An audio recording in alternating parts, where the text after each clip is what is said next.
Le soleil matinal filtrait à travers les fenêtres du café-librairie chaleureux où travaillait Amélie Dubois.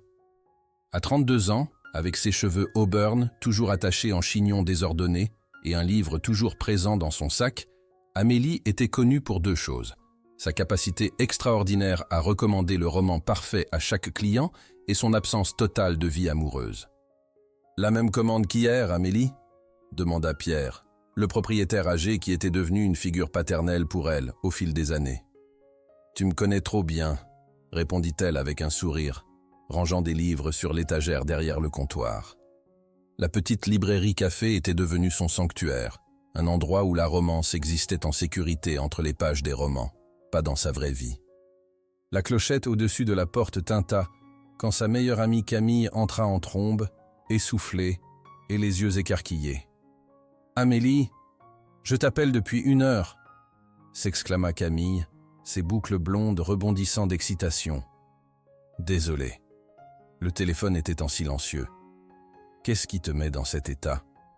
Camille se pencha par-dessus le comptoir, baissant la voix jusqu'à un chuchotement conspirateur. « Il y a un millionnaire, froid, arrogant, d'une beauté dévastatrice, et il paie quelqu'un pour lui apprendre à ressentir l'amour. » Amélie faillit lâcher le livre qu'elle tenait. « Tu plaisantes. »« Je suis très sérieuse, » insista Camille, ses yeux brillants. « Et devine qui j'ai recommandé ?» Un moment de silence. Les yeux d'Amélie s'écarquillèrent d'horreur. « Tu as perdu la tête » siffla-t-elle. « J'ai à peine eu de rendez-vous. Ma dernière relation s'est terminée il y a 3 ans. » « Exactement. » Camille pointa un doigt parfaitement manucuré vers elle. « Tu es vrai. Tu es authentique. Tu as passé toute ta vie à lire et recommander des histoires d'amour. Tu comprends l'amour mieux que quiconque l'ayant poursuivi toute sa vie. Tu es exactement ce dont il a besoin. » Amélie secoua la tête avec véhémence. « Non, absolument pas.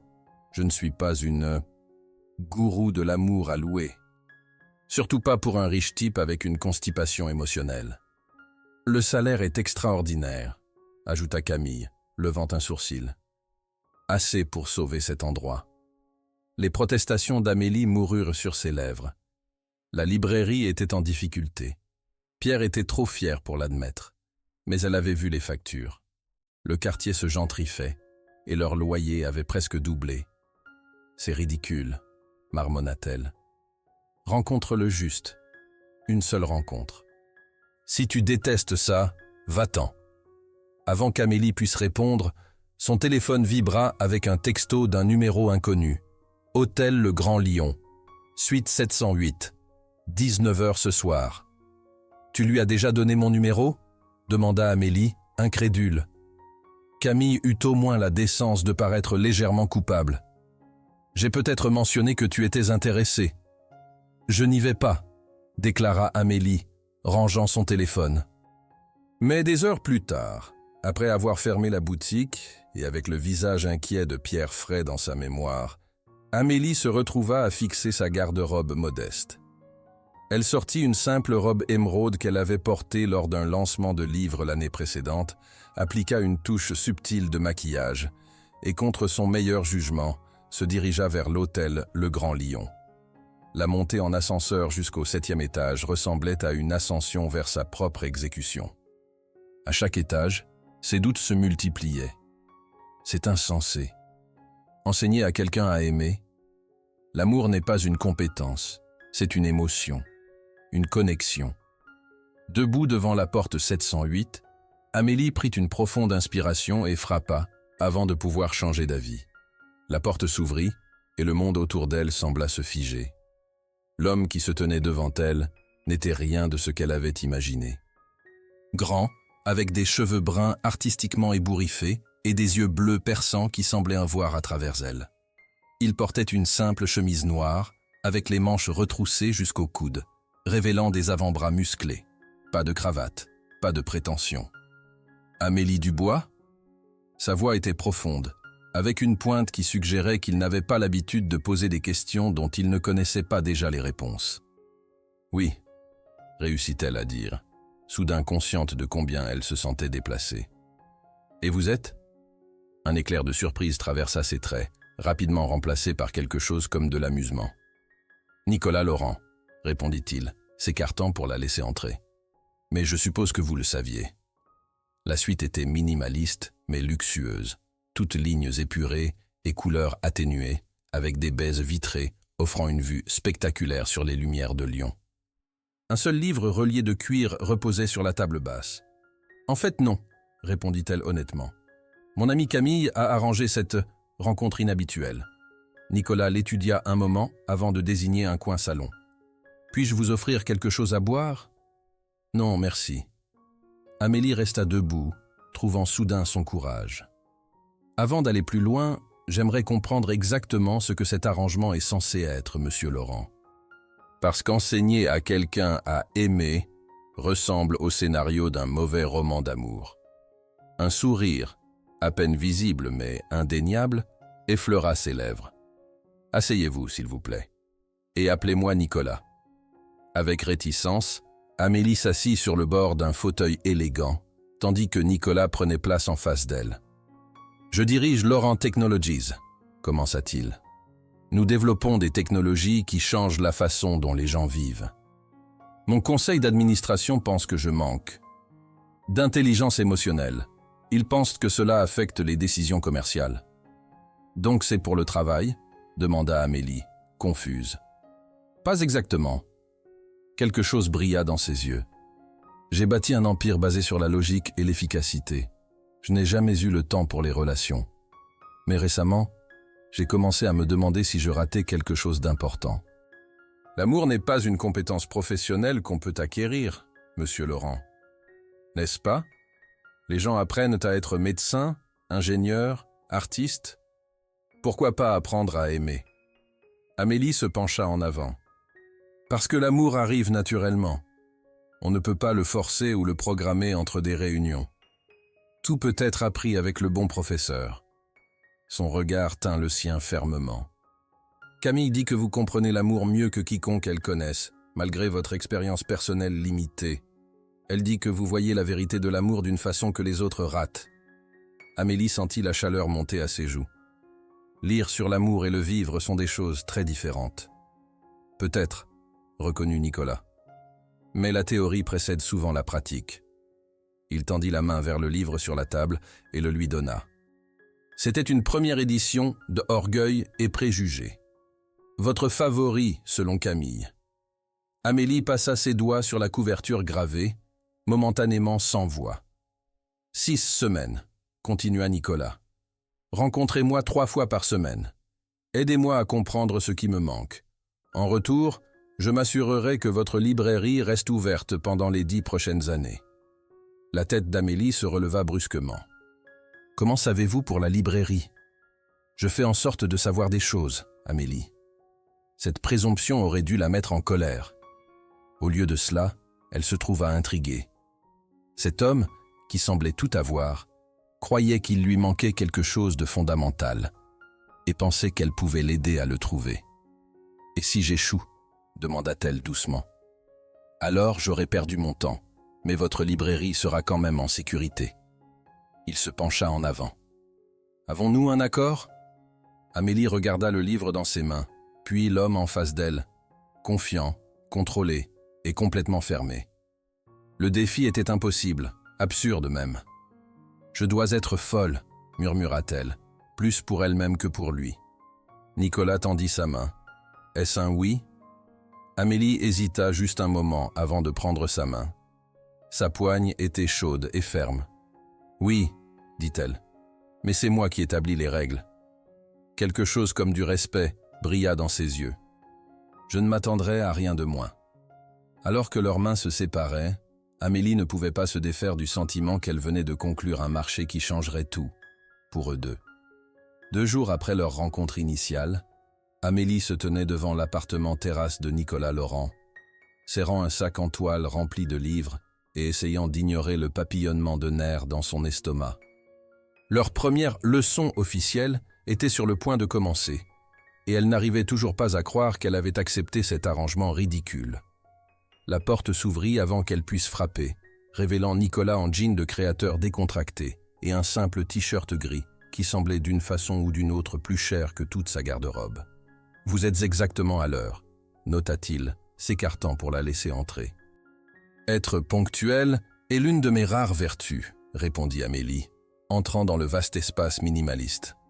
Contrairement à la suite d'hôtels, cet endroit semblait plus personnel, quoique toujours méticuleusement organisé. Les baies vitrées offraient une vue à couper le souffle sur le skyline de Lyon. « Votre maison est magnifique », dit-elle, posant son sac sur une table basse élégante. « Elle est fonctionnelle », répondit Nicolas, son ton factuel. « Puis-je vous offrir quelque chose à boire? Du café? Du vin? Du café, s'il vous plaît, noir. » Un sourire fantôme effleura ses lèvres. « Pas de sucre? Pas de crème? Même pas une goutte de lait ?» Amélie leva un sourcil. « Cela vous surprend? Vous m'avez semblé être quelqu'un qui pourrait apprécier les choses plus douces de la vie. Il y a une différence entre apprécier la romance dans les livres et avoir besoin de douceur dans son café, » contra-t-elle. « Je préfère les choses directes. » Pendant que Nicolas préparait leur café dans une cuisine qui semblait à peine utilisée, Amélie saisit l'opportunité d'examiner l'espace plus attentivement. Aucune photo n'ornait les murs. Aucun souvenir n'encombrait les surfaces. La seule touche personnelle était une petite étagère de livres, principalement des biographies et de la stratégie d'entreprise, avec quelques classiques mélangés. « Votre maison me dit beaucoup sur vous », lança-t-elle. « Ah ?» Nicolas revint avec 2 tasses, lui en tendant une. « Et que dit-elle ? Que vous valorisez l'ordre et le minimalisme. Que vous ne collectionnez pas les choses. Ou ne conservez pas les souvenirs, que vous travaillez probablement trop et dormez trop peu. » Elle prit une gorgée de son café. « Parfait, merci. » Nicolas désigna le salon. « Devons-nous commencer cette leçon ?» Ils s'assirent l'un en face de l'autre, Amélie perchée sur le bord d'un canapé blanc immaculé, Nicolas dans un fauteuil moderne qui réussissait d'une façon ou d'une autre à paraître à la fois inconfortable et obscènement cher. « Avant de commencer, » dit Amélie, « j'ai besoin de comprendre quelque chose. Pourquoi moi? Vraiment. Il doit y avoir des dizaines de thérapeutes, de coachs relationnels ou, je ne sais pas, de professionnels des rendez-vous qui seraient plus qualifiés. » Nicolas la considéra un moment.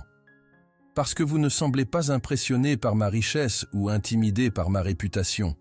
Et parce que Camille a mentionné quelque chose d'intéressant sur vous. » « Quoi donc ? » Que vous avez passé votre vie à étudier l'amour plutôt qu'à le poursuivre. Je respecte ce niveau de connaissance théorique. Il se pencha en avant. Alors, professeur Dubois, quelle est notre première leçon? Amélie réprima un sourire à sa formalité. Nous commençons par les bases, l'empathie et la vulnérabilité. L'expression de Nicolas resta neutre, mais quelque chose dans sa posture se raidit. Ce ne sont généralement pas considérés comme des atouts commerciaux. Nous ne discutons pas d'atouts commerciaux, lui rappela Amélie. Nous parlons d'amour. Et les deux sont des composants fondamentaux. Elle plongea la main dans son sac et sortit un exemplaire usé des Vestiges du jour. « Avez-vous lu ceci ?» demanda-t-elle. « Non.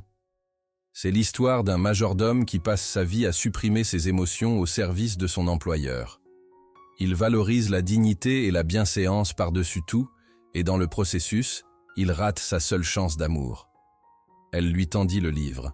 « Je pense que vous pourriez le trouver pertinent. » Nicolas prit le livre, l'examinant avec curiosité. « Vous voulez que je lise ceci ? » ?»« Oui, et ensuite nous en discuterons. Mais d'abord… » Amélie redressa ses épaules. « Dites-moi la dernière fois que vous vous êtes senti vulnérable. » La question resta suspendue dans l'air entre eux. Les yeux bleus de Nicolas s'assombrirent légèrement. « C'est assez personnel pour une première leçon. »« L'amour est personnel, monsieur Laurent. » « Nicolas, » corrigea-t-il. « Et je ne suis pas sûr de pouvoir répondre à cela. »« Ne pouvez pas ou ne voulez pas ?» Il considéra sa question. « Les deux, peut-être. » J'ai construit une vie qui évite spécifiquement la vulnérabilité. Amélie hocha la tête, pas entièrement surprise. Alors essayons quelque chose de plus simple. Parlez-moi de quelqu'un qui vous tient à cœur. Ma sœur, Léa, répondit-il sans hésitation. C'est la seule famille qui me reste. C'était la première information authentique qu'il avait partagée. Amélie se pencha en avant, intéressée. Comment est-elle? Rien comme moi, dit Nicolas, une pointe de chaleur entrant dans sa voix. C'est une artiste, impulsive, émotionnelle, voyant toujours la beauté dans les choses que je rate. Elle vit à Paris maintenant. La voyez-vous souvent? Pas aussi souvent que je le devrais. Quelque chose comme du regret traversa son visage. Nous nous appelons en vidéo tous les dimanches. Amélie sourit. C'est un début. Maintenir des connexions avec les gens qui nous tiennent à cœur est essentiel. Nicolas prit une gorgée de son café. Est-ce que toutes nos leçons seront comme ça? Vous posant des questions de plus en plus envahissantes jusqu'à ce que je révèle tous mes secrets? Non, répondit Amélie honnêtement. C'est juste moi qui apprends à connaître ceux avec quoi je travaille. Et quelle est votre évaluation jusqu'à présent? Amélie le considéra attentivement. La mâchoire angulaire, les yeux gardés, la posture parfaite qui maintenait tout le monde à distance. Pourtant, il y avait autre chose là, une curiosité, peut-être même un désir. Je pense, dit-elle lentement, que vous avez construit des murs si hauts que même vous ne vous souvenez plus de ce qu'il y a derrière. Pendant un bref moment, Nicolas parut véritablement surpris par sa franchise. « Et notre objectif est de démolir ces murs ?» demanda-t-il, sa voix soigneusement neutre. « Pas les démolir. Juste construire une porte, peut-être une fenêtre ou deux. » Un sourire, vrai cette fois, transforma son visage. Il fut bref, mais éblouissant, comme un éclair illuminant un ciel nocturne. Une approche pragmatique. J'apprécie cela. Amélie essaya d'ignorer le papillonnement dans sa poitrine à ce sourire. C'était des affaires, se rappela-t-elle. Une transaction. Maintenant, dit-elle, sortant un carnet. J'aimerais que vous teniez un journal des moments qui suscitent n'importe quel type de réponse émotionnelle en vous, positive ou négative. Cela ne doit pas être profond, remarquez-les simplement. Nicolas regarda le carnet comme si elle lui avait tendu un serpent vivant.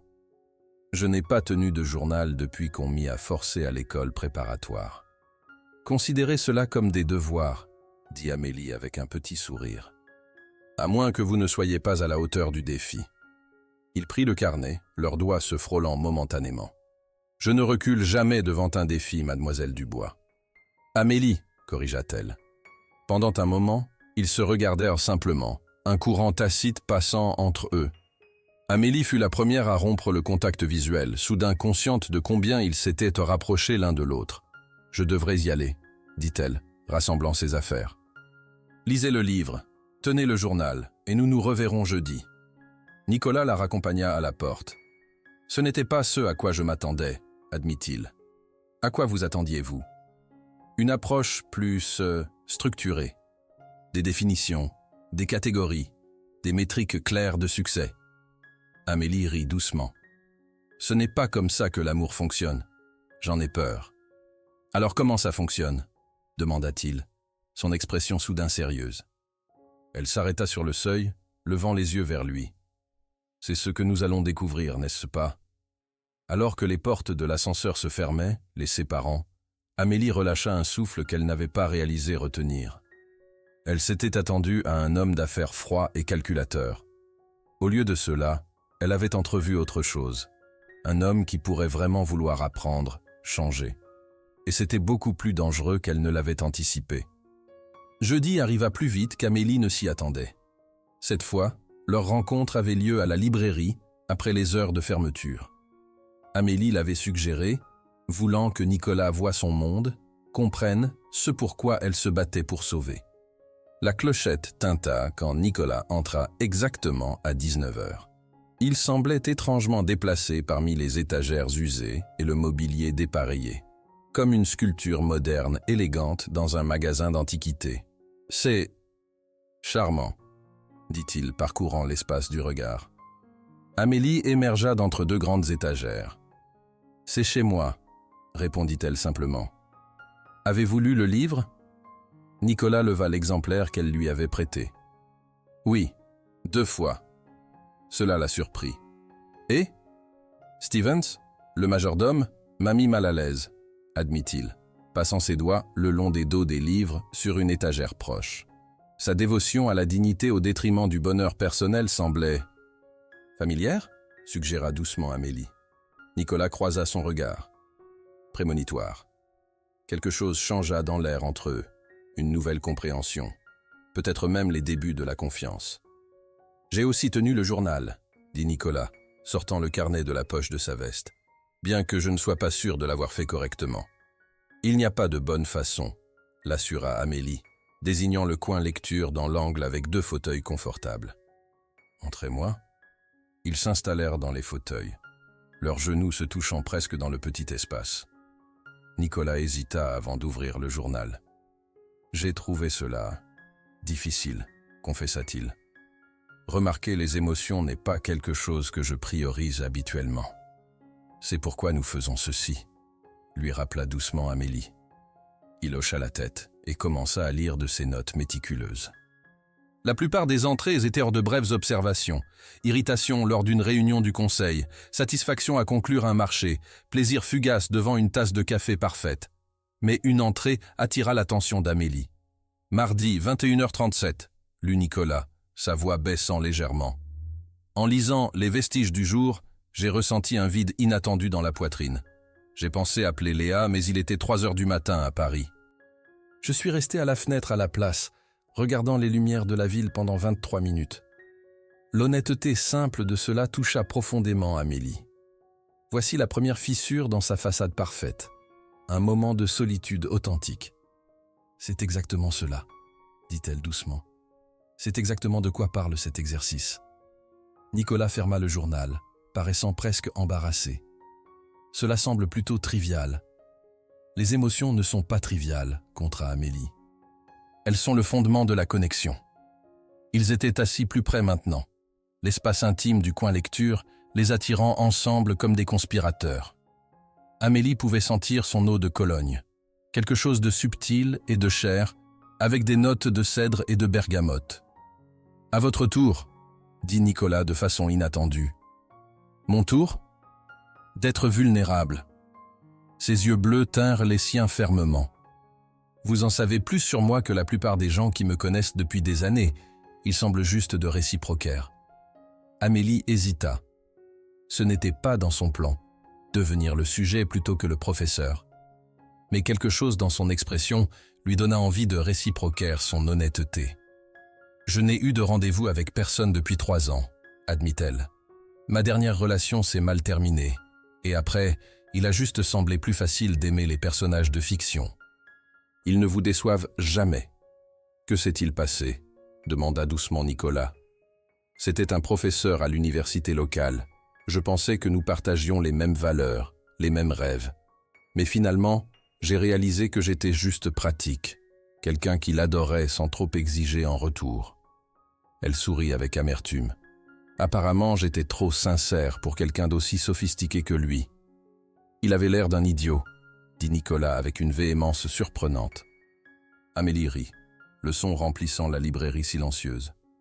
Il l'était, mais ça a quand même fait mal. Sans avertissement, Nicolas tendit la main et toucha la sienne, juste brièvement. Le contact fut électrique, envoyant une secousse à travers tout le corps d'Amélie.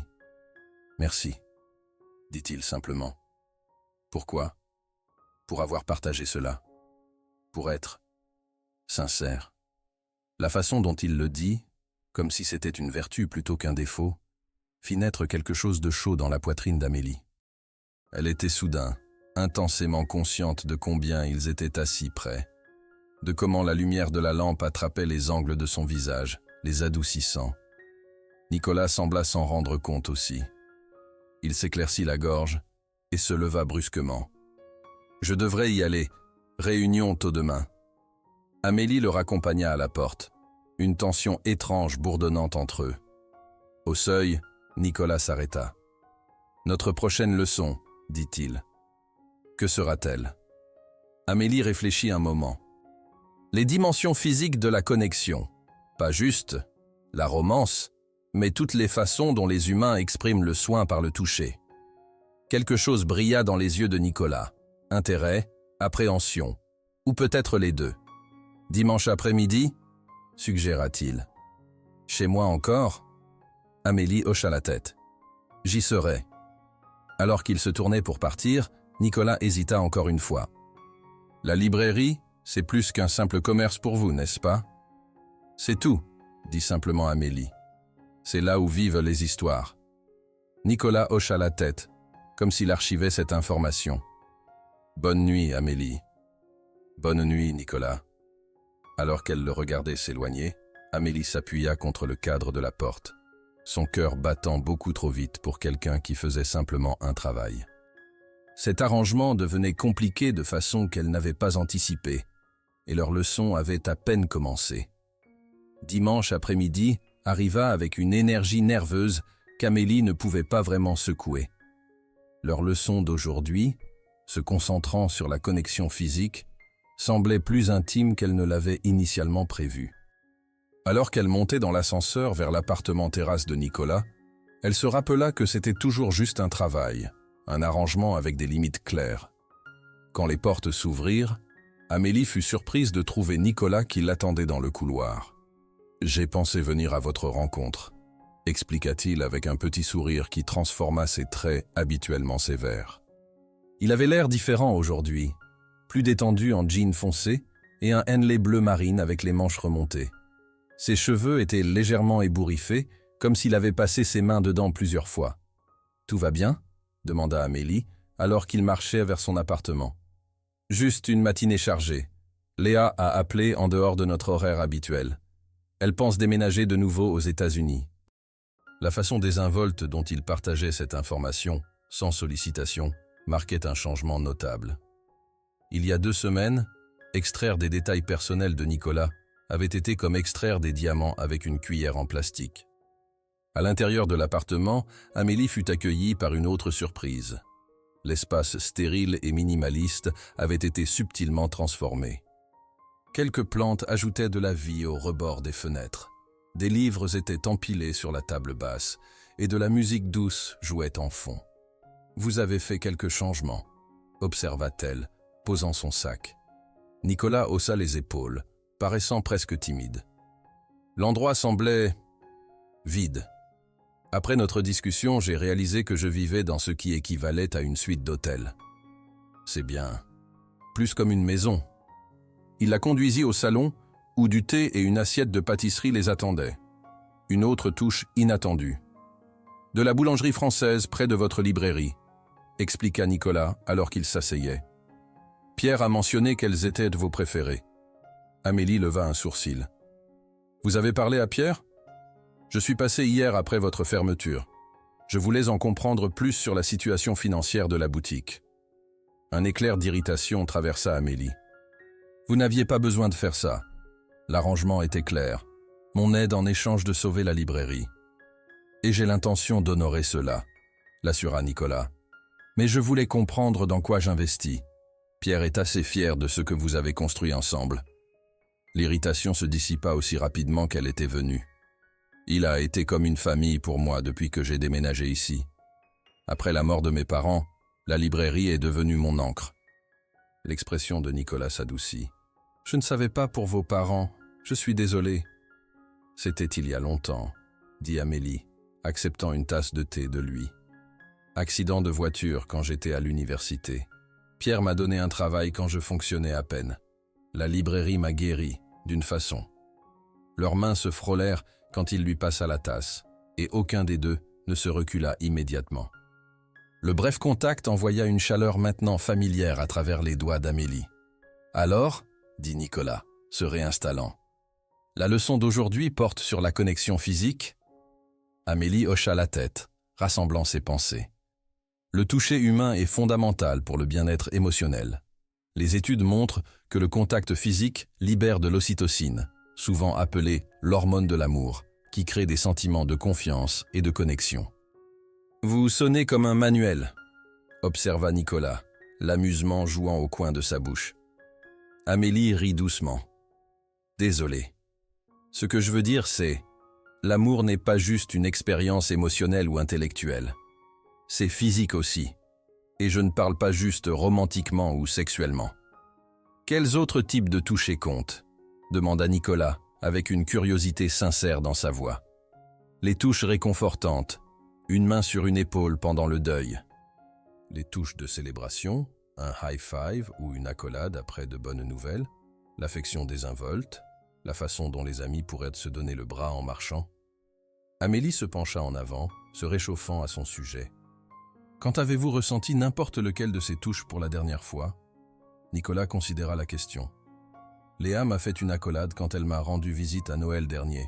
Avant ça, je ne suis pas sûr. »« C'était il y a presque 9 mois, » dit doucement Amélie. « Je serre des mains lors des réunions d'affaires, » offrit-il avec un sourire ironique. « Pas exactement la même chose. »« Non, » convint-il.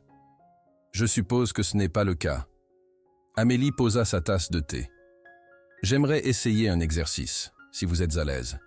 Cela pourrait sembler un peu étrange au début. » Le sourcil de Nicolas se leva. « Je suis intrigué. Cela s'appelle le toucher d'écoute. Une personne parle en tenant les mains de l'autre.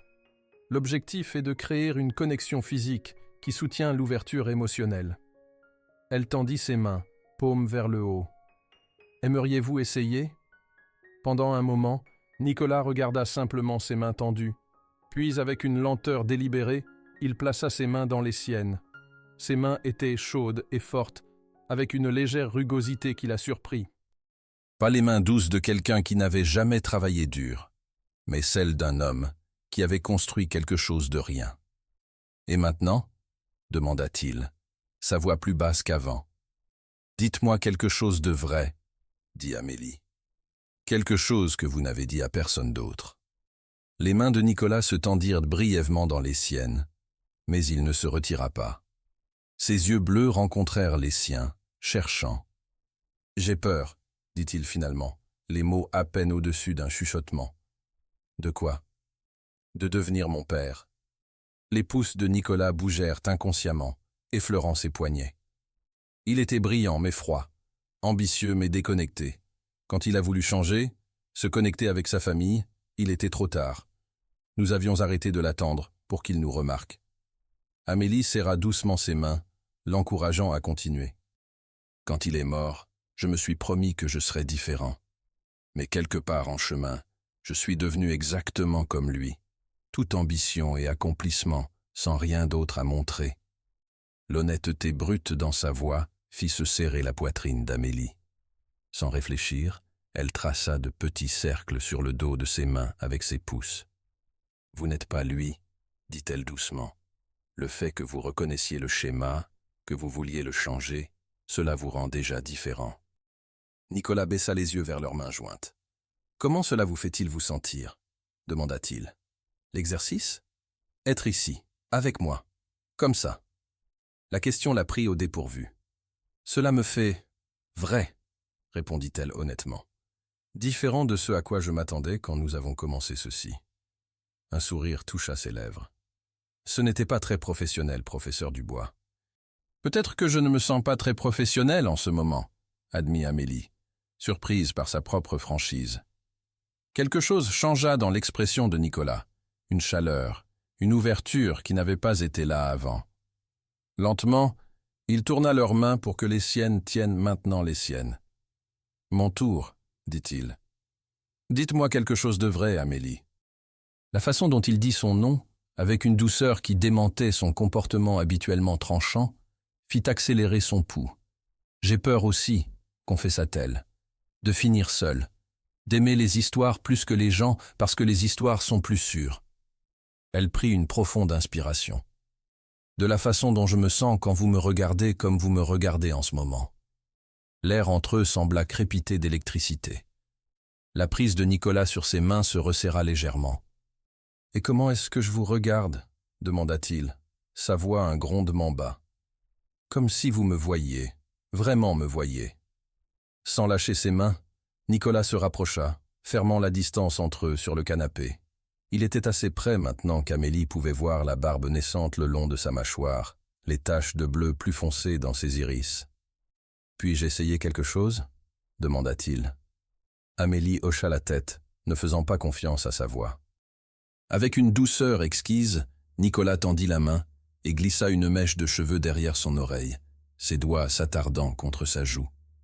Le simple toucher envoya des frissons le long de sa colonne vertébrale. « À quoi pensez-vous » murmura-t-il. « Que ce n'était pas dans le plan de leçon » chuchota Amélie. Un rire doux lui échappa. « J'ai toujours été un étudiant rapide. » Et puis, avec une lenteur qui était presque tortueuse, Nicolas se pencha en avant et pressa ses lèvres sur les siennes. Le baiser fut d'abord hésitant, une question plutôt qu'une demande. Quand Amélie répondit, fondant en lui, le baiser s'approfondit, devenant quelque chose d'affamé et de révérencieux à la fois. Ses mains encadrèrent son visage comme si elle était quelque chose de précieux, et Amélie se retrouva s'accrochant à ses épaules, s'ancrant contre la sensation étourdissante de tomber. Quand ils se séparèrent finalement, tous deux essoufflés, Nicolas reposa son front contre le sien. « Je pense, dit-il doucement, que je commence à comprendre ce qui me manquait. L'intensité du moment était presque trop difficile à supporter. » Amélie se recula légèrement, essayant de rassembler ses pensées éparpillées. « C'est compliqué, » dit-elle, sa voix instable. « À cause de notre arrangement ? » ?»« Oui, et parce que je suis censé vous enseigner pas... » Elle gesticula entre eux, incapable de trouver les bons mots. Nicolas prit de nouveau sa main, pressant un baiser sur sa paume, qui envoya de la chaleur à travers elle. « Et si nous nous enseignions mutuellement » suggéra-t-il. Avant qu'Amélie puisse répondre, le téléphone de Nicolas sonna avec un ton aigu et insistant qu'il reconnut immédiatement. Son expression se transforma en quelque chose de plus familier, l'homme d'affaires concentré. « J'ai besoin de prendre cet appel », dit-il en s'excusant. « C'est le bureau de Tokyo. » Amélie hocha la tête, reconnaissante pour le moment pour se ressaisir. Alors que Nicolas s'éloignait pour répondre à l'appel, sa voix prenant l'autorité tranchante qu'elle avait entendue ce premier soir à l'hôtel. C'était le rappel dont elle avait besoin. Ils vivaient dans des mondes différents. Le sien était rempli d'appels internationaux, de réunions de conseils et de décisions à milliards d'euros. Le sien était de livres et de coins tranquilles et de lutter pour payer le loyer. Quand il revint, une partie de son masque professionnel avait glissé de nouveau en place, mais ses yeux tenaient toujours cette nouvelle chaleur quand ils rencontrèrent les siens. « Je suis désolé pour ça », dit-il, s'asseyant de nouveau à côté d'elle, plus près que nécessaire. « C'est bon », l'assura Amélie. « Je devrais probablement y aller de toute façon. Je vous ai gardé plus longtemps que prévu. » Quelque chose comme de la déception traversa son visage. « Notre prochaine leçon, quand devrions-nous la programmer ? Mardi ? À la librairie encore ?» Nicolas hocha la tête, mais ne fit aucun mouvement pour la raccompagner. Au lieu de cela, il prit de nouveau sa main, son pouce traçant les lignes de sa paume. « Amélie, » dit-il, son nom une caresse dans sa bouche. « Je ne veux pas que ceci se termine. » La simple honnêteté dans sa voix la prit au dépourvu. « Les leçons ? Ceci. Nous. Quoi que ce soit qui se passe entre nous. » Ses yeux tinrent les siens, inébranlables. « Quand je suis avec vous, je me sens éveillé, comme si j'avais marché en dormant à travers ma vie jusqu'à maintenant. » Le cœur d'Amélie martela contre ses côtes. « Nicolas, Vous n'avez pas à dire quoi que ce soit, » l'interrompit-il doucement. « Je voulais juste que vous le sachiez. J'ai passé ma vie à garder les gens à distance, et pour la première fois, je ne veux pas avec vous. » Il effleura ses lèvres sur les siennes de nouveau, doucement, brièvement, avant de se lever et de l'aider à se mettre debout. « Mardi, » confirma-t-il, sa main tenant toujours la sienne, alors qu'il marchait vers la porte. Au seuil, Amélie se tourna vers lui. « Pour ce que ça vaut, » dit-elle doucement, « je ne veux pas que ceci se termine non plus. » Le sourire qui se répandit sur le visage de Nicolas était comme un lever de soleil perçant les nuages, radieux et transformateur. Il l'embrassa une fois de plus, s'attardant et tendre, avant de la laisser partir à contre-cœur. Alors que l'ascenseur descendait, Amélie s'appuya contre le mur, son esprit s'emballant. Ce qui avait commencé comme un arrangement d'affaires avait évolué en quelque chose qu'aucun d'eux n'avait prévu, quelque chose de réel et d'effrayant et d'exaltant à la fois. Le millionnaire froid apprenait sur l'amour, exactement comme elle avait promis de le lui enseigner. Ce qu'elle n'avait pas anticipé était combien elle apprendrait en chemin, sur lui, sur elle-même, et sur le risque d'ouvrir votre cœur après l'avoir gardé fermé si longtemps. Les 3 semaines suivantes passèrent comme un tourbillon de leçons qui ressemblaient de plus en plus à des rendez-vous. Les mardis soirs à la librairie se transformèrent en conversations intimes entre les étagères. Les déjeuners du jeudi au bureau de Nicolas introduisirent Amélie à son monde de verre et d'acier. Les dimanches après-midi dans son appartement devinrent leurs favoris. Des heures passées à parler, rire et explorer la connexion grandissante entre eux. À chaque rencontre, Amélie regardait Nicolas se transformer. L'homme d'affaires rigide existait toujours, mais à côté de lui émergea un homme qui souriait plus facilement, qui écoutait intensément, qui tendait la main vers elle sans hésitation. En ce dimanche particulier, ils étaient assis sur le balcon de Nicolas, regardant le coucher de soleil peindre Lyon en or et rose. Une bouteille de vin à moitié vide se dressait entre eux, leurs doigts entrelacés sur la table. « J'ai une proposition », dit Nicolas, brisant leur silence confortable. Amélie leva un sourcil. Cela sonne de mauvais augure. Pas du tout. Il porta sa main à ses lèvres, un geste qui était devenu merveilleusement familier. Il y a un gala de charité samedi prochain. Laurent Technologies en est le sponsor principal. J'aimerais que vous veniez avec moi. Le sourire d'Amélie faiblit légèrement.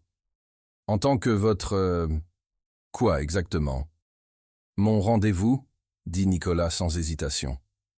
La femme que je vois. La personne extraordinaire qui a changé ma vie. Un papillonnement d'anxiété se mélangea avec la chaleur que ces mots allumèrent dans sa poitrine. Cela rendrait ceci très public. Votre conseil, la presse, tout le monde saurait sur nous. Bien, dit fermement Nicolas. Je suis fatigué de cacher ce que je ressens pour vous. Et que ressentez-vous? Demanda doucement Amélie, bien qu'elle puisse voir la réponse dans ses yeux. Au lieu de répondre avec des mots, Nicolas se pencha par-dessus la table et l'embrassa, profondément, complètement, ne laissant aucune place au doute. « Cela répond-il à votre question » murmura-t-il contre ses lèvres. Amélie sourit, momentanément étourdie. « Je pense que j'aurais besoin que vous me l'expliquiez encore. » Riant, Nicolas la tira sur ses genoux, enroulant ses bras autour de sa taille, alors qu'elle drapait les siens autour de ses épaules. « Je tombe amoureux de vous, Amélie Dubois, » dit-il, sa voix basse et sérieuse malgré son sourire. « Et je veux que le monde le sache. » La déclaration lui coupa le souffle. Ils n'avaient pas dit ces mots encore, bien qu'ils aient plané non dits entre eux pendant des jours. « Êtes-vous sûr ?» demanda-t-elle. « Une fois que nous entrons dans cette lumière, tout change. La presse fouillera dans ma vie. Votre conseil aura des opinions. »« Laissez-les faire, » interrompit Nicolas. « J'ai passé toute ma vie d'adulte à m'inquiéter de ce que les autres pensent, à maintenir une certaine image. J'en ai fini avec ça. » Sa main caressa sa joue. « À moins que... Vous ne soyez pas prête ?» Amélie pensa au scrutin qui viendrait avec le fait d'être au bras de Nicolas Laurent lors d'un événement de haut profil. Le tourbillon qui suivrait. Les questions sur comment la propriétaire d'une librairie en difficulté avait capturé le cœur de l'un des célibataires les plus éligibles de la ville. Mais puis elle regarda dans ses yeux, des yeux qui tenaient maintenant une chaleur et une ouverture, qui avaient été absentes quand ils s'étaient d'abord rencontrés, et connut sa réponse. « Je suis prête, » dit-elle, « bien que je n'ai rien apporté pour quelque chose comme ça. » Le visage de Nicolas s'illumina. « En fait, j'ai pris la liberté de faire envoyer quelques options à la boutique. Camille a aidé avec vos tailles. » À l'expression surprise d'Amélie, il ajouta « Trop présomptueux ?» « Légèrement, » admit-elle avec un rire, mais aussi attentionné. « J'apprends, » dit-il, l'embrassant de nouveau. La nuit du gala arriva avec une rafale d'énergie nerveuse. Amélie se tenait dans son petit appartement, reconnaissant à peine la femme dans le miroir. Elle avait choisi une robe bleu nuit des sélections que Nicolas avait envoyées. Élégante mais pas ostentatoire, avec un décolleté en cœur et une silhouette ajustée qui la faisait se sentir à la fois belle et confiante. Camille s'affairait avec les cheveux d'Amélie, qui avaient été coiffés en vagues douces, cascadant sur une épaule. « Il va s'évanouir quand il vous verra », déclara Camille, ajustant une boucle finale. Cela ferait certainement les gros titres, répondit sèchement Amélie, bien que son estomac soit rempli de papillons. La sonnette retentit, et Camille couina. Il est là. Je vais ouvrir pendant que vous mettez vos chaussures. Quelques moments plus tard, Amélie émergea de sa chambre pour trouver Nicolas debout dans son salon modeste, le rendant soudain petit avec sa présence. Il portait un smoking parfaitement taillé qui accentuait ses larges épaules et sa silhouette élancée. Ses yeux s'élargirent quand il la vit, son expression se transformant en une d'admiration non déguisée. « Vous êtes… » commença-t-il, puis secoua légèrement la tête. Il n'y a pas de mot adéquat. Amélie sentit un rougissement réchauffer ses joues. « Vous vous êtes assez bien arrangé vous-même, monsieur Laurent. » Camille les regarda avec une satisfaction joyeuse. « Je vais juste me glisser par la porte arrière. Vous deux amusez-vous bien à faire l'histoire. » Elle fit un clin d'œil à Amélie avant de disparaître par la porte de la cuisine. Seul, Nicolas croisa vers Amélie et prit ses mains dans les siennes. « Nerveuse ?» demanda-t-il doucement. « Terrifiée », admit-elle, mais dans le bon sens. Il pressa un doux baiser sur son front. « Nous pouvons encore changer d'avis. Commander des plats à emporter, regarder de vieux films, ici à la place. » L'offre, et la sincérité derrière, ne fit que renforcer la certitude d'Amélie. « Non, dit-elle fermement. Ce soir, je veux danser avec vous où tout le monde peut voir. » Le sourire de Nicolas fut radieux. « Dans ce cas, il atteignit dans sa poche et sortit une boîte de velours mince. Un petit cadeau, pour vous remercier de faire ce saut avec moi. À l'intérieur se trouvait un délicat bracelet d'argent avec un seul charme, un petit livre avec des pages complexes qui tournaient, vraiment. Nicolas, respira Amélie, touchée par l'attention du cadeau. C'est parfait. Il l'attacha autour de son poignet, ses doigts s'attardant sur son point de pouls. Prête à affronter les loups? Amélie prit une profonde inspiration. Autant que je le serai jamais. L'hôtel Grand Méridien était transformé pour le gala, sa salle de bal scintillant de cristaux et de chandelles. Alors qu'ils sortaient de la limousine, les flashs éclatèrent autour d'eux. La main de Nicolas reposait protectivement au creux du dos d'Amélie, la guidant à travers le gauntlet de photographes criant des questions. « Monsieur Laurent, qui est votre rendez-vous ce soir? Depuis combien de temps vous voyez-vous? Mademoiselle, regardez par ici, s'il vous plaît. » Amélie maintint un sourire composé, reconnaissante pour la présence rassurante de Nicolas à côté d'elle. Sa persona publique était différente, plus contrôlée, plus polie, mais la chaleur dans ses yeux quand il la regardait demeurait inchangée. À l'intérieur, la salle de bal était une mer de robes de créateurs et de costumes chers. Les têtes se tournèrent quand ils entrèrent, les conversations s'arrêtant alors que les yeux curieux évaluaient la femme au bras de Nicolas Laurent. Nicolas. Un homme aux cheveux argentés s'approcha, son sourire n'atteignant pas tout à fait ses yeux. « Je commençais à penser que vous ne veniez pas. »« Robert, » le salua Nicolas d'une poignée de main ferme. « Je ne le raterai pas. Puis-je présenter Amélie Dubois? Amélie, voici Robert Hargrove, président de mon conseil. » Amélie tendit sa main. « Enchanté de vous rencontrer. » La poignée de main de Robert fut brève, son évaluation d'elle rapide et calculatrice. « Mademoiselle Dubois, je ne crois pas que nous nous soyons croisés dans le monde des affaires avant. » « Amélie possède la librairie Cornerstone, » fournit Nicolas, son ton portant un avertissement subtil. « L'un des trésors littéraires de la ville. »« Une librairie ?» Les sourcils de Robert se levèrent légèrement. « Comme c'est pittoresque. »« C'est en fait là où nous nous sommes rencontrés, » continua Nicolas, son bras glissant autour de la taille d'Amélie. « Amélie m'a aidé à me reconnecter avec les plus belles choses de la vie. » L'intimité impliquée dans son ton ne fut pas perdue sur Robert, dont l'expression se transforma en une de neutralité prudente. « Je vois. Eh bien, nous avons hâte d'apprendre à mieux vous connaître, mademoiselle Dubois. » Alors que Robert s'éloignait, Amélie relâcha un souffle qu'elle n'avait pas réalisé retenir. « Ce n'était pas si mal, » murmura-t-elle. La bouche de Nicolas se tordit en un demi-sourire. C'était juste l'escarmouche d'ouverture. La vraie bataille commence quand Catherine Maxwell arrive. Chroniqueuse mondaine, se considère comme la gardienne de l'élite de la ville.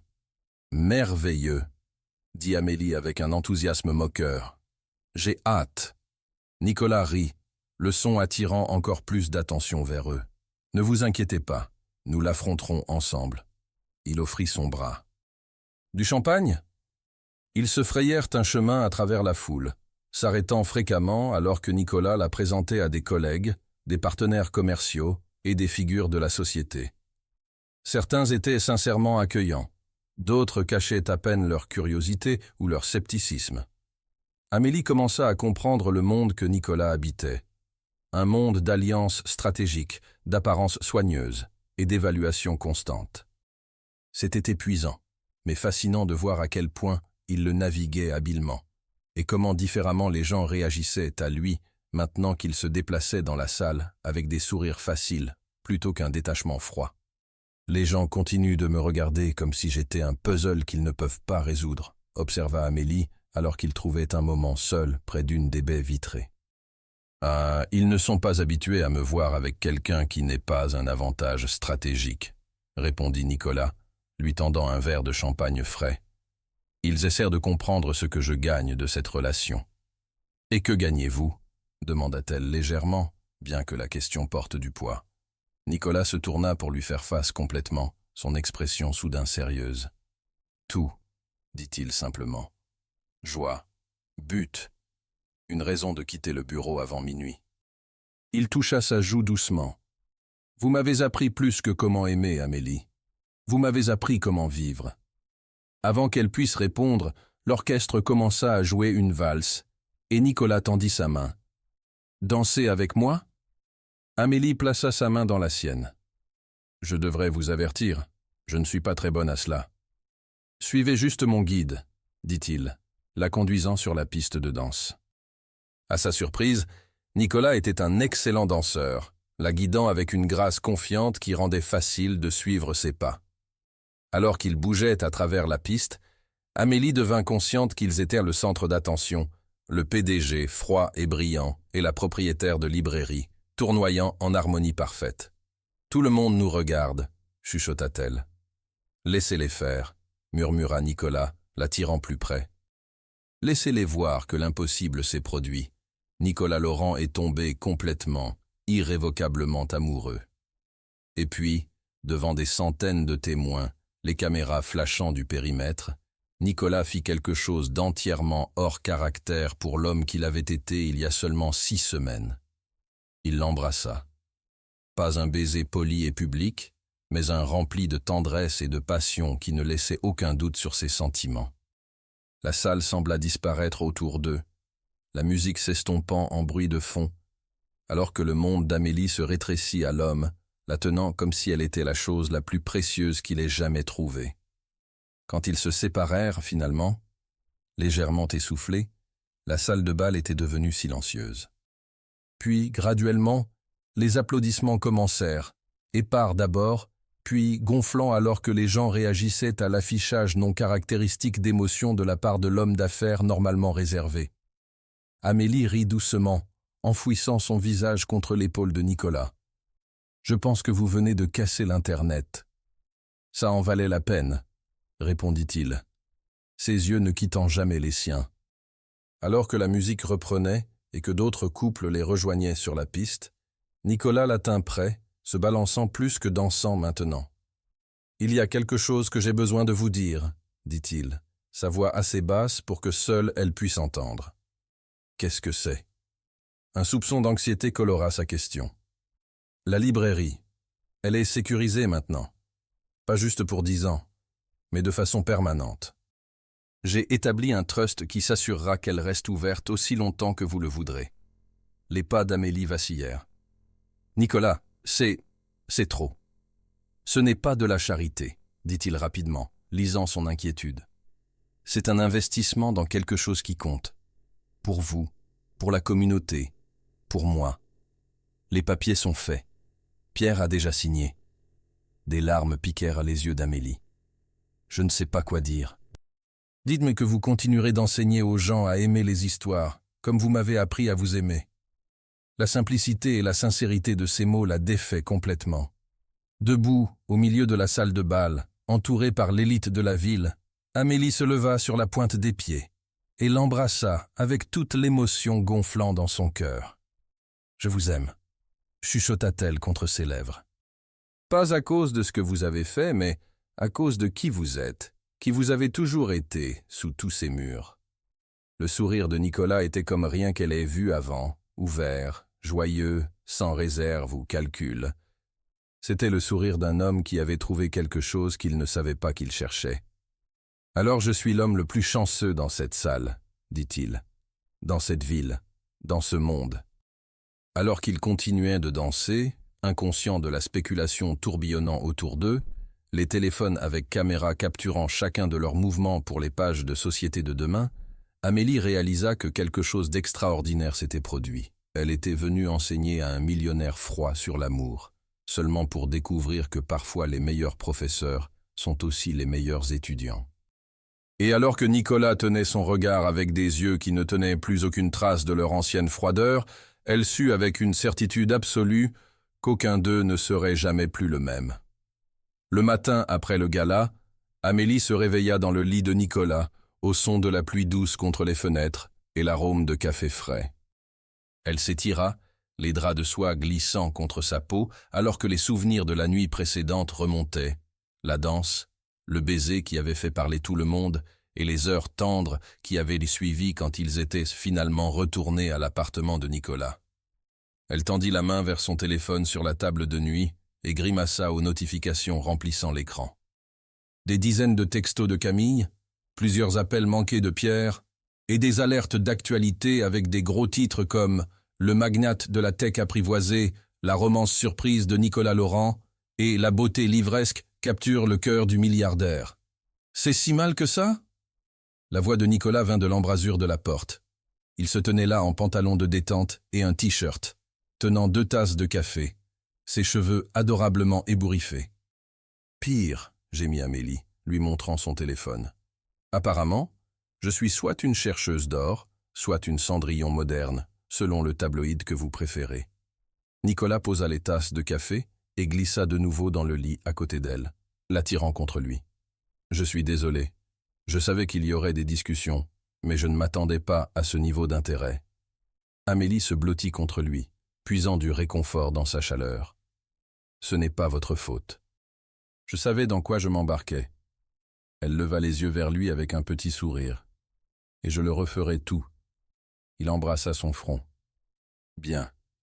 Parce que je n'ai aucune intention de cacher ce que je ressens pour vous. » Ils passèrent la matinée dans une domesticité satisfaite, partageant le petit déjeuner sur le balcon, Nicolas lisant la section financière du journal, pendant qu'Amélie plongeait dans un roman qu'elle avait eu l'intention de finir. Cela semblait étrangement naturel, comme s'ils faisaient cela depuis des années, plutôt que d'avoir juste rendu leur relation publique la nuit précédente. Vers midi, alors qu'Amélie aidait Nicolas à charger le lave-vaisselle, une tâche qu'il admit qu'il faisait rarement lui-même, son téléphone sonna. L'écran affichait « Léa » et une photo d'une jeune femme vibrante avec les mêmes yeux bleus que Nicolas. « C'est ma sœur », dit-il, une pointe de nervosité dans sa voix. Elle a probablement vu les actualités. « Voulez-vous de l'intimité ?» offrit Amélie, bougeant pour quitter la cuisine. Nicolas attrapa sa main. « Restez, je veux que vous la rencontriez, même si c'est juste au téléphone pour l'instant. » Il répondit sur haut-parleur. « Léa, avant que tu commences. » Nicolas Andrew Laurent. La voix de sa sœur remplit la cuisine, forte et théâtrale. « J'ai dû découvrir par Instagram que mon frère bourgeois de travail est amoureux. Amour réel, public, baiser au gala, amoureux. » Nicolas grimaça mais ne put pas cacher son sourire. « J'allais t'appeler aujourd'hui. »« Bien sûr que tu allais le faire, » se moqua Léa, bien qu'il y ait de l'affection dans son ton. « Elle est là, elle doit être là, mets-la au courant. » Léa regarda Nicolas, qui hocha la tête avec encouragement. « Salut Léa, » dit Amélie, se sentant soudain timide. « Oh mon Dieu, salut !» L'excitation de Léa était palpable même à travers le téléphone. « J'ai environ 1 million de questions, mais je vais commencer par « Quel type de travailleuse de miracles êtes-vous? Et pouvez-vous m'enseigner vos méthodes? J'essaie de faire expérimenter des émotions humaines à mon frère depuis des années. » Amélie rit, se réchauffant instantanément à la sœur de Nicolas.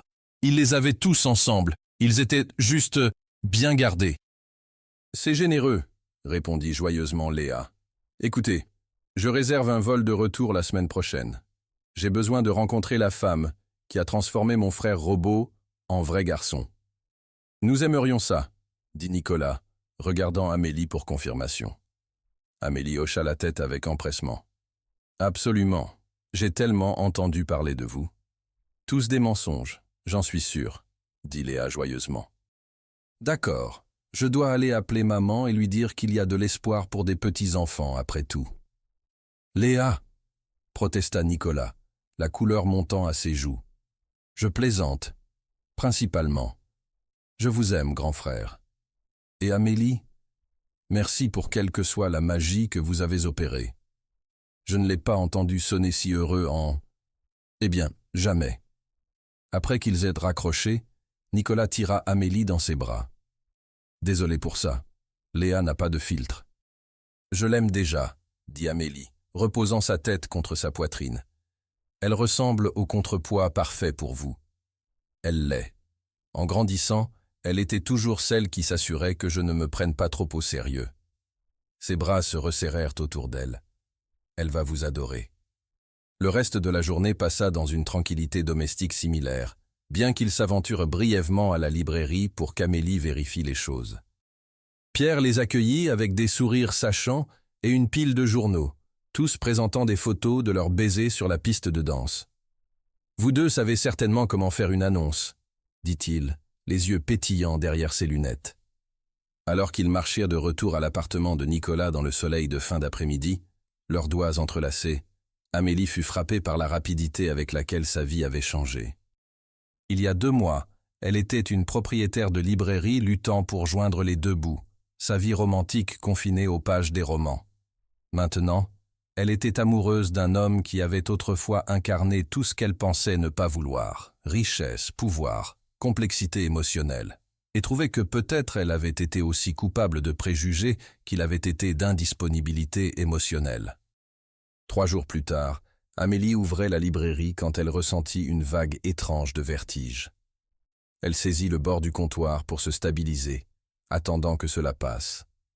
Quand cela ne passa pas, elle s'effondra dans la chaise la plus proche, soudain consciente d'une sueur froide éclatant sur son front. « Amélie, tu vas bien ?» Pierre émergea de l'arrière-boutique, l'inquiétude gravée sur son visage bienveillant. « Juste un peu étourdi », l'assura-t-elle, bien que la pièce continue de tourner légèrement. « Probablement pas assez mangé au petit déjeuner. » Pierre fronça les sourcils. « Tu es blanche comme un drap. Laisse-moi te chercher de l'eau. » À l'heure du déjeuner, le vertige s'était calmé, mais un nouveau symptôme avait émergé. Une nausée persistante qui rendait la pensée de nourriture insupportable. Amélie essaya de se concentrer sur l'inventaire, repoussant la sensation inconfortable, mais à la mi-après-midi, elle dut s'excuser 2 fois pour se précipiter aux toilettes. « Ça suffit », déclara Pierre après la 2e fois. « J'appelle Nicolas pour qu'il vienne te chercher. »« Non, ne le fais pas », protesta Amélie. « Il a cette importante réunion du conseil aujourd'hui. Je vais bien. » Mais Pierre composait déjà, son expression ne tolérant aucun argument. 30 minutes plus tard, malgré son insistance qu'il ne devrait pas quitter sa réunion, Nicolas arriva à la librairie, l'inquiétude évidente dans ses traits habituellement composés. « Tu devrais être à ta réunion », gronda faiblement Amélie, alors qu'il l'aidait dans sa voiture. « La réunion peut attendre, » dit-il fermement. « Tu ne peux pas. » À l'insistance de Nicolas, ils allèrent directement chez son médecin privé. Une femme efficace, nommée docteur. Chen qui posa des questions, fit des tests, puis les laissa attendre dans une salle d'examen immaculée. « C'est complètement inutile », insista Amélie, bien qu'elle s'appuie reconnaissante contre la présence solide de Nicolas à côté d'elle. « C'est probablement juste un virus de l'estomac ?» Nicolas pressa un baiser sur sa tempe. « Fais-moi plaisir. » Quand Dr Chen revint, son expression était soigneusement neutre. « Eh bien, mademoiselle Dubois, j'ai vos résultats. »« Est-ce sérieux ?» demanda Nicolas, sa main se resserrant autour de celle d'Amélie. « Pas sérieux, non, » répondit Dr Chen avec un petit sourire. Mais c'est significatif. Elle se tourna vers Amélie. « Vous êtes enceinte, mademoiselle Dubois. Environ 6 semaines, basées sur les niveaux d'hormones. » Les mots frappèrent Amélie comme un coup physique. Enceinte. La pièce sembla basculer de nouveau, bien que cette fois cela n'ait rien à voir avec ses symptômes physiques. À côté d'elle, Nicolas était devenu complètement immobile. « Il doit y avoir une erreur, » réussit Amélie, sa voix à peine au-dessus d'un chuchotement. « Nous avons été prudents. Le contrôle des naissances n'est pas efficace à 100%, expliqua gentiment Dr. Chen. Même avec une utilisation parfaite, il y a toujours une petite possibilité. Pourriez-vous nous donner un moment ? Demanda Nicolas, sa voix étrangement contrôlée. Dr. Chen hocha la tête. Bien sûr. Prenez tout le temps dont vous avez besoin. Je serai juste à l'extérieur quand vous serez prêt à discuter des prochaines étapes. Alors que la porte se fermait derrière elle, un silence assourdissant remplit la pièce. Amélie ne pouvait pas se résoudre à regarder Nicolas, terrifiée de ce qu'elle pourrait voir dans son expression. Ils n'avaient été ensemble qu'une courte période. Ils n'avaient pas discuté d'enfants, ou même d'un futur au-delà du bonheur immédiat qu'ils avaient trouvé ensemble. Amélie. La voix de Nicolas était douce mais illisible. « Regardez-moi, s'il vous plaît. » Lentement, elle se tourna pour lui faire face, son cœur martelant contre ses côtes. À sa surprise, son expression n'était pas en colère ou horrifiée. Elle était tendre, presque émerveillée. « Un bébé, dit-il, les mots à peine audibles. Notre bébé. »« Je sais que ce n'est pas ce que vous aviez prévu, » commença Amélie, des larmes montant dans ses yeux. « C'est si tôt, et nous n'avons jamais parlé de... » Ses mots furent coupés alors que Nicolas la tira dans ses bras, la tenant comme si elle pourrait se briser. « Les plans changent, » murmura-t-il contre ses cheveux. « Parfois, pour le mieux. » Amélie se recula légèrement, scrutant son visage. « Vous n'êtes pas contrarié ?» Un sourire petit mais authentique courba ses lèvres. « Surpris, oui. Terrifié, absolument. Mais contrarié ?» Il secoua la tête. « Non, jamais ça. »« Mais votre vie, votre entreprise, votre conseil, rien de cela n'importe comparé à ceci. » Sa main bougea avec hésitation, planant au-dessus de son ventre encore plat avant de s'y reposer avec une douceur exquise. Comparé à vous, à nous. De nouvelles larmes coulèrent sur les joues d'Amélie, mais elles n'étaient plus des larmes de peur. « J'ai peur, » admit-elle. « Je n'ai jamais pensé que je serais mère. Je ne sais pas si je serais bonne à ça. »« Et vous pensez que j'ai jamais imaginé être père ?» demanda Nicolas avec un rire doux. « Je peux à peine me souvenir de mon propre père étant présent. Mais avec vous, » sa voix devint sérieuse. « Avec vous, je pense que je pourrais apprendre, comme vous m'avez appris à aimer. » Amélie se pencha contre lui, puisant de la force de sa certitude inattendue. « Vous voulez vraiment ceci ? Un bébé ? Avec moi ?» En réponse, Nicolas encadra son visage dans ses mains et l'embrassa, lentement, profondément, avec une révérence qui lui coupa le souffle. « Je veux tout avec vous, » dit-il quand ils se séparèrent finalement. Chaque première, chaque défi, chaque moment de joie et de peur et d'émerveillement, y compris celui-ci. Un rire remonta à travers les larmes d'Amélie. « Quand êtes-vous devenu si bon avec les mots ? Je pensais que j'étais censée être celle littéraire dans cette relation. »« J'ai eu un excellent professeur, » répondit Nicolas avec un sourire. Puis, plus sérieusement, « Quoi que vous décidiez, Amélie, je suis avec vous. Si vous n'êtes pas prête, si ce n'est pas ce que vous voulez en ce moment, je soutiendrai cela aussi. » La sincérité dans ses yeux toucha quelque chose de profond dans le cœur d'Amélie. Il y a 2 mois, elle n'aurait jamais cru Nicolas Laurent capable d'une telle compassion, d'une telle profondeur émotionnelle. Pourtant le voici, offrant un soutien inconditionnel dans un moment qu'aucun d'eux n'avait anticipé. « Je pense, dit-elle lentement, que je veux ceci. Avec vous, si vous êtes vraiment sûr. »« Je n'ai jamais été plus sûr de quoi que ce soit, » dit Nicolas, sa voix ferme et certaine. Il pressa son front contre le sien. « Nous allons comprendre ceci ensemble. » Quand Dr. Chen revint, ils se tenaient toujours l'un l'autre, les larmes d'Amélie séchées, un sourire hésitant sur son visage. « Je suppose que vous avez eu une chance de traiter la nouvelle ?» demanda gentiment le médecin. Nicolas hocha la tête, son bras sécurisé autour des épaules d'Amélie. « Nous avons. Que devons-nous savoir ?» Alors que docteur. Chen esquissait les soins prénataux, les vitamines et les rendez-vous de suivi. Amélie regardait Nicolas prendre des notes sur son téléphone, posant des questions détaillées, son efficacité de PDG maintenant canalisée vers s'assurer qu'il avait toutes les informations dont ils avaient besoin. La vue la remplit d'une chaleur inattendue. Quels que soient les défis qui les attendaient, ils les affronteraient en partenaire.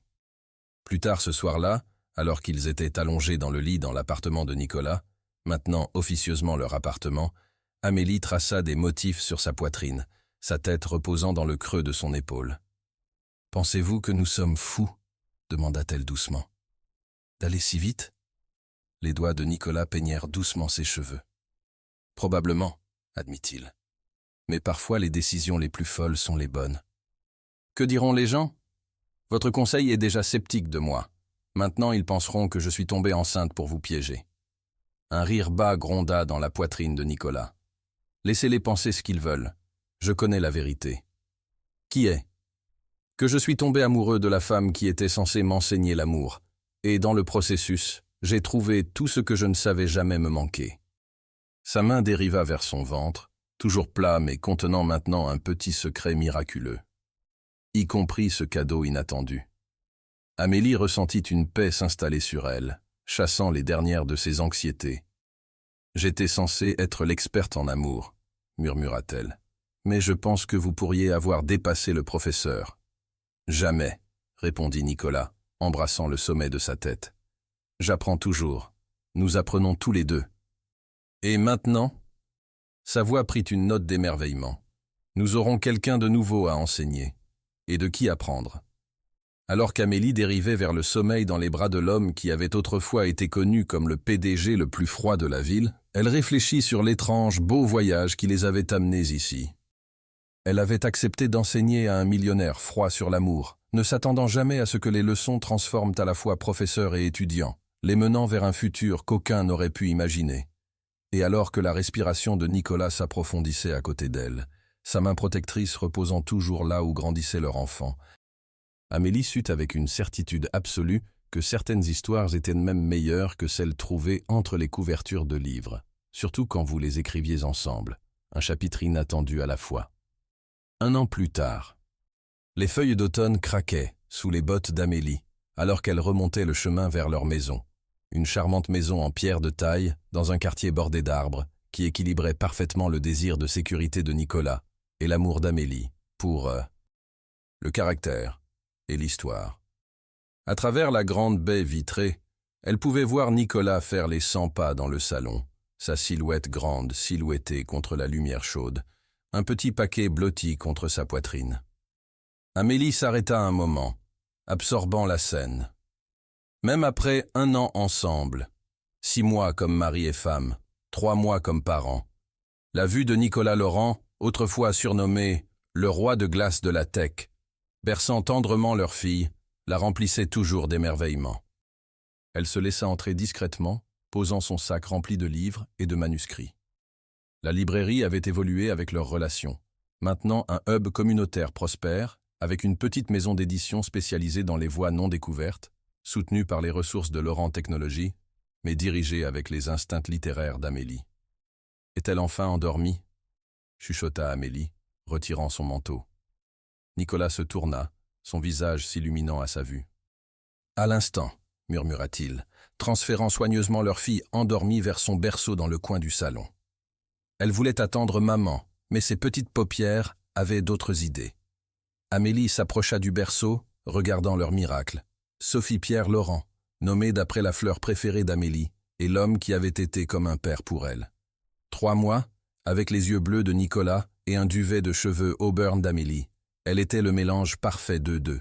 « Comment était la réunion ?» demanda Nicolas, attirant Amélie dans ses bras une fois qu'elle eut pressé un doux baiser sur le front de Sophie. « Incroyable. Le manuscrit dont je vous ai parlé, nous le publions. L'auteur est cette grand-mère brillante de 70 ans qui écrit secrètement des romans d'amour depuis des décennies. Les yeux d'Amélie pétillèrent d'excitation. Elle a dit qu'elle n'avait jamais pensé que quiconque voudrait lire son travail. Pouvez-vous imaginer? Nicolas sourit, glissant une mèche de cheveux derrière son oreille. Je peux. Certaines des histoires les plus remarquables restent cachées jusqu'à ce que quelqu'un y croie. Son regard était chaud de sens, comme la nôtre. Amélie se pencha dans son étreinte, inhalant le parfum familier qui était devenu chez elle pour elle. Difficile de croire que tout a commencé avec la suggestion ridicule de Camille. Rappelle-moi de la remercier. Encore. Nicolas pressa un baiser sur la tempe d'Amélie. As-tu mangé? J'ai fait des pâtes. Tu as cuisiné? Amélie se recula dans une surprise moquée. Qui es-tu et qu'as-tu fait de mon mari? Très drôle. Nicolas la conduisit vers la cuisine, sa main confortablement au creux de son dos. Je vais te faire savoir que les compétences de PDG se transfèrent assez efficacement à suivre des recettes. La cuisine était chaude et parfumée avec l'arôme d'ail et d'herbe. Une bouteille de vin respirait sur le comptoir, 2 verres attendant à côté. Malgré l'évidence de jouets de bébés éparpillés dans la maison, ils avaient maintenu ce